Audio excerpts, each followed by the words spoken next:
Ahoy, my friends, and welcome back to another Story Time with Doc. And I am very delighted to be with you tonight for part 4, the final episode of Captain Blownaparte and the Golden Skeleton by Helga Hopkins and David Benham. And I can't wait to see how this wonderful Story Time with Doc mini-series ends. So let's begin, shall we?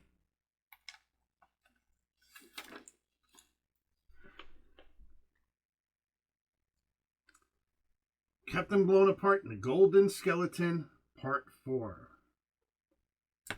Captain Blownaparte and his crew were tucking into a giant fish pie, but the Golden Skeleton was watching them very sadly. "Don't be sad," said Spooky. "Once we find the rest of your golden bones, you'll be human again, and we'll celebrate with a lovely meal." The skeleton sighed. The ghost captain has me leg bones, but nobody knows where his ship is. Probably hard to find a ghost ship. Clever Prosper knew what to do. "We have to find Wilma the Whale, right?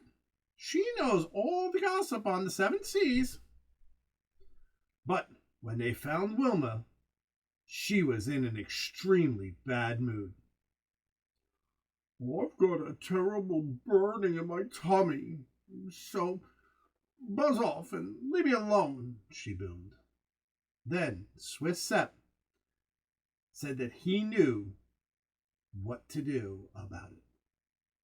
"My goat milk will heal any burning tummy, so if I sort out your tummy ache, will you lead us to the ghost ship?"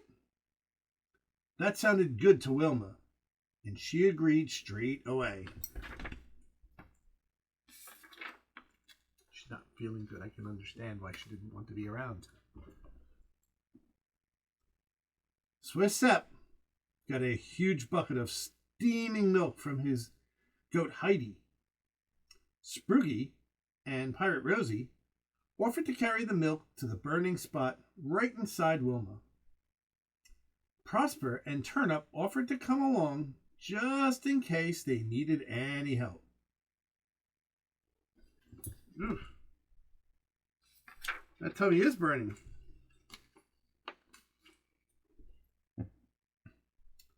They moved deeper and deeper inside the whale, and it became darker and darker until they saw a red glow in front of them. As they came closer, they found an old sailor who had lit a fire. "You can't light a fire inside a whale," yelled Spooky.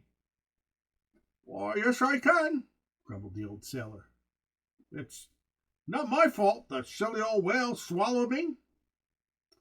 Pirate Rosie didn't hang about and quickly emptied the bucket of goat's milk over the fire. Shh. No wonder her belly was burning. She had a fire in there. As they stood in the dark, they heard a mighty rumble, followed by an even mightier burp. And they were suddenly blown out of Wilma's tummy into the sea. Wilma was so happy. Her burning tummy was healed. And true to her promise, she led Captain Blownaparte to the Ghost Cliffs, where the Ghost Captain could be found. Well, they helped her. She helps him. Sounds like a fair plan. Nobody could understand why the Golden Skeleton was still unhappy. "It's no good," he grumbled. "The Ghost Captain is never going to return me leg bones, unless we give him something in return, and we don't have anything he wants." "I'm sure Prosper will know a way out," said Captain Blownaparte, looking over at Prosper. The clever parrot nodded. the ghost captain has a very greedy ghost cat who he loves very much. If we lure the cat onto our ship with the smell of delicious food, we can tell the ghost captain that he can have the cat back in return for the golden leg bones. What a clever plan. That Prosper, he's a good thinker, problem solver. All the crews spent the rest of the day preparing the most wonderful dishes, and soon the scent of food was wafting through the air and spreading far and wide. But no ghost cat appeared. Meanwhile, Alfredo and Turnip were longingly watching all the lovely food. Eating was one of their favorite hobbies, and they grew more and more desperate to tuck into the lovely grub themselves. What a lovely feast it looks like.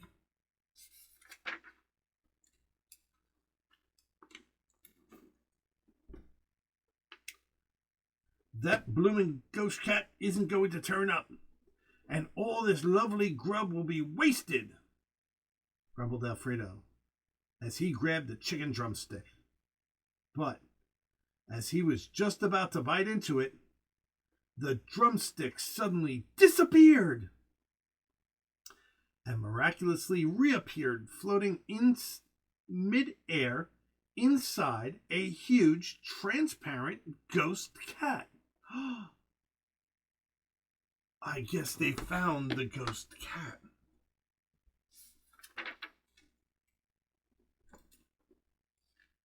What lucky for them.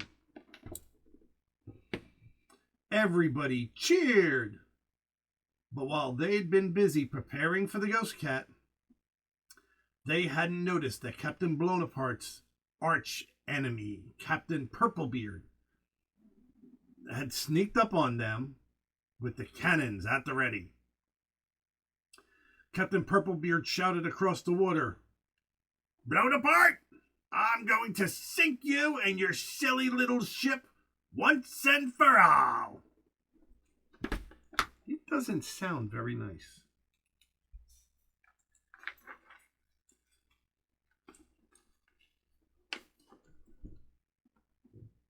While everybody stood rooted to the spot in shock, Prosper whispered to the ghost cat, "All right, if you help me save our ship, we'll prepare a birthday feast for you every year." The ghost cat looked at Prosper thoughtfully, and with a huge smile on his face, he disappeared in a flash. A birthday feast each year was more than that greedy cat could resist. I guess the cat really likes to eat. They must have made some good food.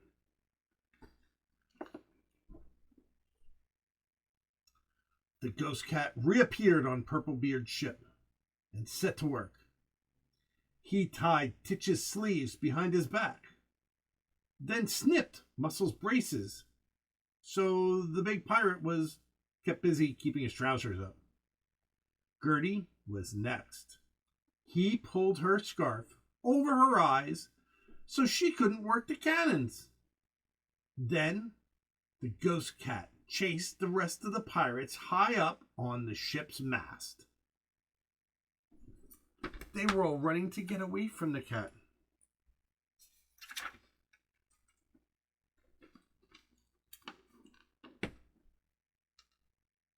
Captain Purplebeard was screaming angrily, but not for long.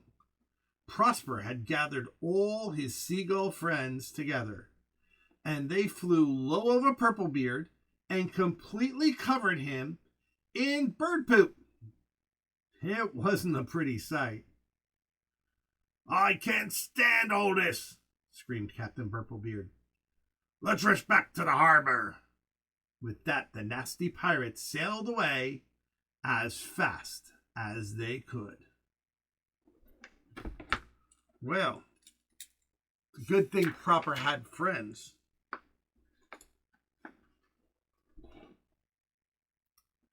A jubilant crew greeted Prosper and the Ghost Cat back on their ship. The Ghost Cat didn't pause a second before he started tucking in again. "Oh, I hope the Ghost Captain is going to bring me my legs," sighed the Golden Skeleton. "I'd love to be a normal seaman again." Why, he just wants to be normal.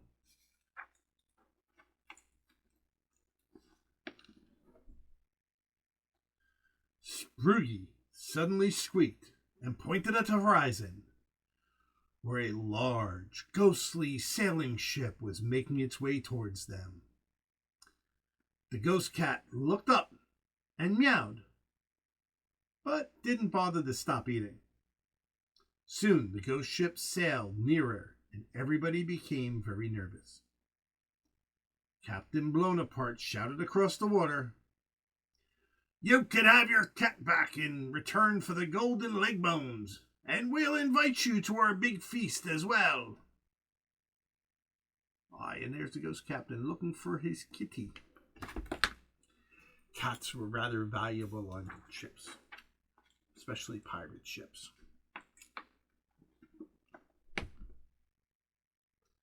In moments, the Ghost Captain appeared on deck, clutching a pair of golden leg bones. He gave them to the Golden Skeleton, who at last became whole again and turned back into a handsome young man. There were tears and hugs all around. And then the feast started in earnest. Everybody got what they wanted.